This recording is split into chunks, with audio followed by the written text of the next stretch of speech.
मातृ शक्ति जगत जननी जगदम्बा अम्बा को प्रसन्न करने के लिए और भगवान देव अधिदेव महादेव को प्रसन्न करने के लिए, दोनों को प्रसन्न करने के लिए अलग अलग क्रम बनाए और दोनों के क्रम बिल्कुल अलग है। शक्ति को प्रसन्न करना है, माँ दुर्गा भवानी को प्रसन्न करना है तो अग्नि के माध्यम से माँ आद्य शक्ति दुर्गा भवानी प्रसन्न हो जाती है, अग्नि के माध्यम से। इसलिए जब अष्टमी की तिथि होती है, नवमी तिथि होती है, सप्तमी तिथि होती है, अष्टमी तिथि होती है, नवमी तिथि होती है, ये सारी जो तिथियां होती हैं, इन सारी तिथियों में हम माता रानी को थोड़ी अग्नि जलाकर धूप छोड़ते। देवी को प्रसन्न करने के लिए अग्नि की जरूरत पड़ती है और महादेव को प्रसन्न करने के लिए एक लोटे जल की जरूरत पड़ती है। अब मत छेड़िए, करबद्ध निवेदन है आप लोगों से, थोड़ा चल लेने दो। देवी को प्रसन्न करना है तो अग्नि की जरूरत पड़ेगी और मेरे महादेव को अगर प्रसन्न करना है तो एक लोटे जल की जरूरत है। अब कई लोग कहते हैं गुरुजी शिव और शक्ति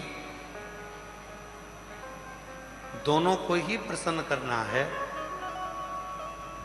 और तुरंत कोई ऐसी जगह बता दो जहां पर शिव और शक्ति एक साथ प्रकट होकर प्रसन्न होकर हम पर करुणा करना प्रारंभ कर दें, तो वो स्थान कौन सा हो सकता है?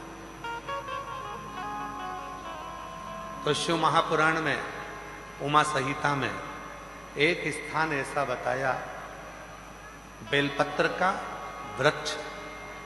उस बेलपत्र के वृक्ष के नीचे जब जल चढ़ाकर हम दीपक प्रज्वलित करते हैं, लंबी बत्ती का, कौन सी बत्ती का? वो रुई की जो लंबी बत्ती होती है, उसको घी में डुबोकर हम दीपक प्रकट करते हैं। उस समय पर शिव और शक्ति दोनों ही प्रसन्न होकर हमें वर प्रदान करना प्रारंभ करते, दोनों। अब दीप किसके लिए लगाया तुमने? शक्ति के लिए। जल किसके लिए चढ़ाया आपने? देवाधिदेव महादेव। दोनों को प्रसन्न कर।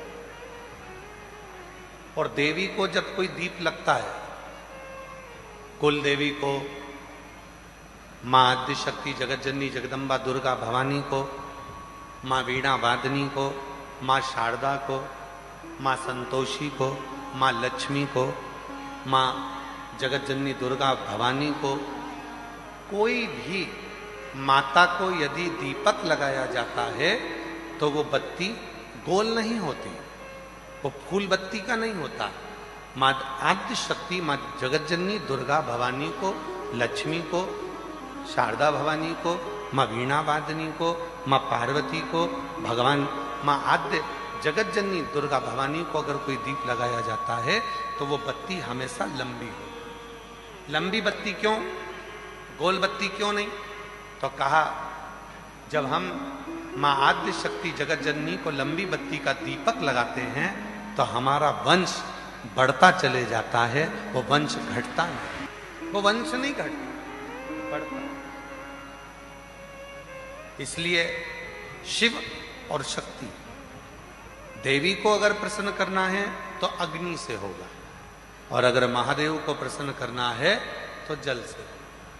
तो कोई ऐसा स्थान जहां पर ये दोनों हम क्रम करें और हमारे ऊपर शिव और शक्ति की करुणा बरसे, तो कहा वो है बेलपत्री का वृक्ष। पहले जल समर्पित करो, उसके बाद लंबी बत्ती का अगर एक दीपक भी हमने महीने भर में एक बार भी लगा दिया तो याद रखना, शिव और शक्ति हमारे जीवन में इतनी तरक्की देना प्रारंभ करते हैं कि हमारे सारे मार्ग सुलभ होते चले। एक और मैंने तेरे ही भरोसे बाबा तेरे ही भरोसे हवा बिच उड़ती जागी बाबा डोर हथों छठी नाम कटी जागी भोले मैं तेरी पतंग शंभू मैं तेरी पतंग हवा विच उड़ती जागी बाबा डोर हथों छठी नाम कटी जागी। शिव कथा कर रही है। अनलासुर एक ऐसा असुर था जिसने शिव और शक्ति दोनों से ही वर प्राप्त करे। दोनों से वर मिल रहे, शिव से भी वर प्राप्त हो रहे हैं और शक्ति से भी वर प्राप्त हो रहे हैं। जब दोनों से ही वर प्राप्त हो गए, फिर अनलासुर ने विचार कर लिया कि अब तो मैं प्रबल हो गया, और उस प्रबलता में वो गलत कार्य करने लगा, श्रेष्ठ कार्य से वंचित हो गए। और शिव कथा क्या कहती है?